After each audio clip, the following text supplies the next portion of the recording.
मध्य प्रदेश विधानसभा चुनाव 2023 शिवराज सिंह चौहान का नया फिनिक्स अवतार। तारीख 11 अक्टूबर। बीजेपी के लिए भोपाल की सबसे कठिन सीट पर पार्टी के प्रत्याशी आलोक शर्मा की पहली चुनावी जनसभा थी। मंच पर मुख्यमंत्री शिवराज सिंह थे, जो थोड़ी देर पहले ही हरिद्वार ऋषिकेश से 2 दिन तक संतों की संगत कर लौटे थे। इन 2 दिनों में एक कांग्रेस समर्थित ट्विटर हैंडल से श्राद्ध के दौरान टिकट बांटने को लेकर शिवराज का फोटो लगाकर लिखा था कि श्राद्ध में टिकट बांटने वाले का ही श्राद्ध होता है। 2 दिन की चुप्पी के बाद शिवराज के पास मंच था और उनकी जनता भी। बस फिर क्या था, शिवराज का इस चुनाव का चर्चित बयान सामने था। मेरे भाइयों और बहनों, मामा के मरने की भी दुआएं की जा रही हैं। ऐसा क्या है मामा में? कांग्रेस के लोग दिन रात सवेरे शाम एक ही नाम शिवराज सिंह चौहान, शिवराज मामा, सत्यानाश हो जाए। मगर मैं शिवराज हूँ, अपनी जनता का सेवक।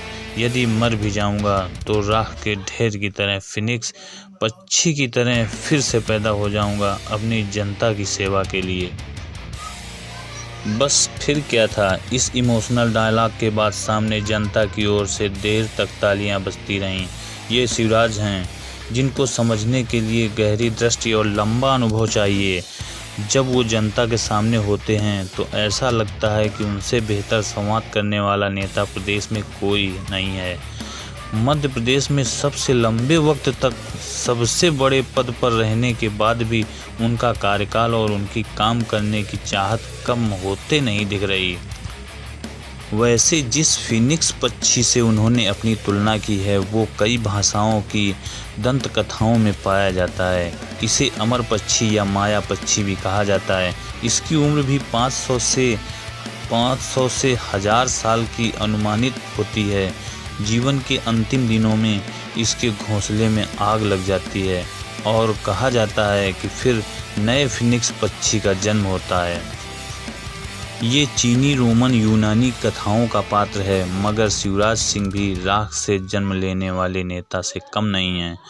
उनके नेतृत्व में 2018 के विधानसभा चुनाव में कांग्रेस से ज़्यादा वोट मगर 5 सीटें कम लाने पर बीजेपी आला कमान ने इस्तीफा दिलवाकर श्यामला हिल्स के मुख्यमंत्री निवास से हटाकर लिंक रोड 1 के बगले में बैठा गया था।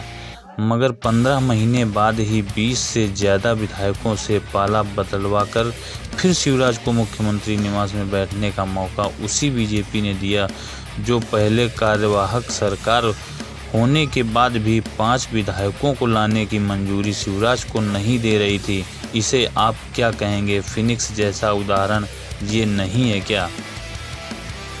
मध्य प्रदेश के सबसे लंबे समय तक मुख्यमंत्री और सबसे लोकप्रिय नेता होने के बाद भी शिवराज की परीक्षाएं कम नहीं हुईं। तकरीबन 3 साल तक सरकार चलाने के बाद जब 2023 के विधानसभा चुनाव आए तो बीजेपी आला कमान ने नई तान छेड़ दी। सामूहिक नेतृत्व में चुनाव लड़ा जाएगा। कौन बनेगा मुख्यमंत्री, यह चुनाव के बाद तय होगा। यानी शिवराज को फिर साइड लाइन करने की पूरी तैयारी है। मगर फिनिक्स पक्षी ने फिर जोर मारा और जब जबलपुर के गैरिसन ग्राउंड पर प्रधानमंत्री मोदी के सामने जनता से पूछा, बताओ कैसी सरकार चला रहा हूँ मैं, जनता ने क्या बोला होगा? कहने की ज़रूरत नहीं। क्या मोदी जी को प्रधानमंत्री बनना चाहिए या नहीं? क्या मुझे चुनाव लड़ना चाहिए या नहीं? मैं चला जाऊंगा तो बहुत याद आऊंगा। जैसे बयान शिवराज के आए तो आला कमान पिघला और 3 सूचियों के बाद जब 57 नामों वाली 4थी सूची आई तो सब ने कहा कि शिवराज के मन की सूची है। उनके सारे लोगों को टिकट मिले, जिसमें उनका नाम भी बुधनी से था। शिवराज कहते हैं कि वो जो करते हैं दिल से करते हैं। सरकार दिल से चलाई है, चुनाव भी दिल से लड़ेंगे। कोई कुछ भी करे, कुछ भी समझे। 4 बार पार्टी ने उन जैसे गांव के सामान्य व्यक्ति को मुख्यमंत्री बनाया, यही क्या कम है? और अब जब पार्टी ने अभी उनके चुनावी दौरे तय नहीं किए हैं, मगर शिवराज पिछले 3 दिन से भोपाल की विधानसभा सीटों पर रोज़ शाम जाकर पार्टी के प्रत्याशियों के लिए धूमधाम से प्रचार में जुट गए। फिनिक्स पक्षी को माया पक्षी भी कहा जाता है, ये हमने ऊपर ही लिख दिया है। चुनाव के बाद फिर खुलेगा लाडली बहना पोर्टल, गोविंदपुरा में रोड शो में शिवराज ने किया ऐलान। मुख्यमंत्री शिवराज सिंह चौहान ने शुक्रवार को अपना तीसरा रोड शो किया। उन्होंने भोपाल में गोविंदपुरा सीट से भाजपा की प्रत्याशी कृष्णा गौर के लिए वोट मांगे। वर्तमान में यह सीट भाजपा के कब्जे में है। इस दौरान उन्होंने चुनाव के बाद फिर से लाडली बहना पोर्टल खोलने की घोषणा की है। जिन बहनों के नाम लाडली बहना में रह गए हैं, चुनाव के बाद उनके नाम लाडली बहना में जोड़े जाएंगे। इसके लिए चुनाव के बाद पोर्टल खोला जाएगा। जो नाम रह गए हैं वे सारे नाम जोड़ दिए जाएंगे। यह घोषणा मुख्यमंत्री शिवराज सिंह चौहान ने आज भोपाल में की। वे शुक्रवार को गोविंदपुरा सीट पर प्रचार के लिए निकले थे। उन्होंने यहां भाजपा प्रत्याशी कृष्णा गौर के पक्ष में वोट मांगे। इस दौरान उन्होंने अपने संबोधन में कहा कि 1,32,00,000 बहनें हैं मेरी, मैं कितना भाग्यशाली हूँ।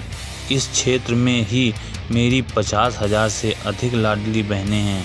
इससे पहले सीएम उत्तर विधानसभा और हुजूर विधानसभा में भी रोड शो और जनसभा कर चुके हैं। सीएम ने कहा कि मैंने सरकार नहीं, अपना परिवार चलाया है। यह अपना परिवार है। मेरी बहनें खड़ी हैं। मैंने कभी बहनों में जाति धर्म का भेद नहीं किया है। बहनें तो बहनें हैं, उनमें क्या भेदभाव करना। मेरी हर बहन आगे बढ़े, उनके बच्चे सुखी रहें, उनकी आंखों में आंसू ना रहें, उनके चेहरे पर मुस्कुराहट आए, उनके सारे दुख दर्द दूर किए जाएं। हमने यह भाव रखकर सरकार चलाई है। और बता दें कि सीएम ने कहा कि मध्य प्रदेश में हमने यह कानून बनाया है कि अगर मासूम बिटिया के साथ कोई गलत हरकत करेगा तो सीधे फांसी के फंदे पर लटका दिया जाएगा। ऐसे जल्लाद को हम छोड़ेंगे नहीं। मेरी बहनों और भाइयों, गरीब हो, किसी भी जाति या धर्म के हों, उनकी शिक्षा मेरे बच्चों के मेडिकल इंजीनियरिंग की प्राइवेट हो चाहे सरकारी हो, उनकी फीस भी मामा ही भरवाएंगे।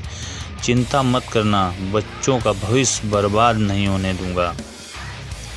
इस दौरान मुख्यमंत्री शिवराज सिंह ने कांग्रेस पर निशाना साधते हुए कहा कि कांग्रेस कह रही है हम ऐसी पढ़ाई कर देंगे, वैसी पढ़ाई कर देंगे। सब झूठ बोल रहे हैं, लिख लिख कर दे रहे हैं। पहले 1000 साल देंगे, फिर कहते हैं महीना देंगे। पता नहीं क्या क्या झूठ बोल रहे हैं।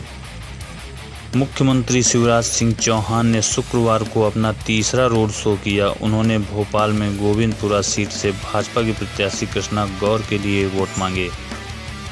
वर्तमान में यह सीट भाजपा के कब्जे में है। इस दौरान उन्होंने चुनाव के बाद फिर से लाडली बहना पोर्टल खोलने की घोषणा की है। देश प्रदेश की खबरों से जुड़े रहने के लिए अगर हमारे चैनल को सब्सक्राइब नहीं किया तो प्लीज़ सब्सक्राइब करें।